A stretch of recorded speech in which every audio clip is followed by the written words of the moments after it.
हाँ गोर शहर वारे बंगले जी सफ़ाई वफ़ाई करायो न छोकिरे खे फ़ोन करेसि त शाम होॾे हलंदासीं शहर ठीकु आहे हा हा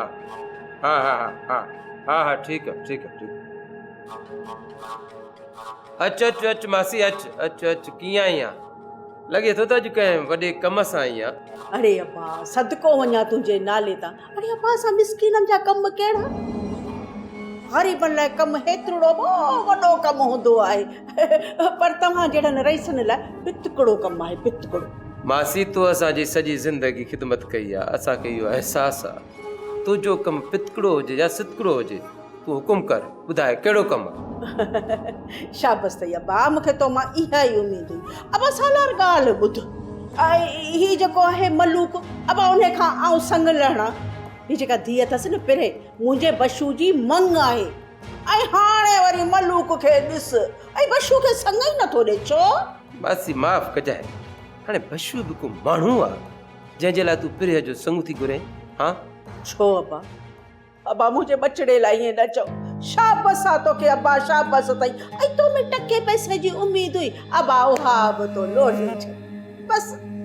हाणे सम्झा पई सम्झा ओ मलूक जा पीर ज़ोर आहिनि तॾहिं त कमु नथो थिए न अब्बा तो जहिड़े बि मूंखे मायूस करे छॾियो शाबस अथई बसि हाणे कंहिं में बि उमेद कान अथमि हा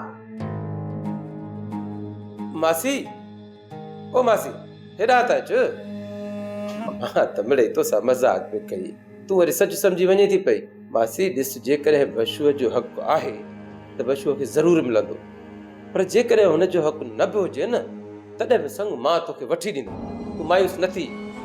मां वेठो आहियां न अरे अब्बा ओ अंदर ठारे छॾे ओ तो मां मूंखे इहा ई उमेद हुई सदको वञाए ओ रब वॾी ॼमार ॾींदई वञ मासी वञ वञी शादीअ जी तयारी कर पैसे ॾोकड़ जी परवाह न कजाए मां वेठो आहियां जेतिरा बि ॾोकड़ खपनि 5 लख खपनि तब ॾींदोमांइ बशूअ जी शादी धूम धाम सां कराए दोलनि तमामनि सां कराए मां वेठो आहियां तूं परवाह न कर तूं तयारी कर वञ अॼु दिलि ख़ुशि करे छॾियो बाबा अला वधाईंदई ओ इहो इहे अंगण मुंहिंजे बशूअ जा वसंदा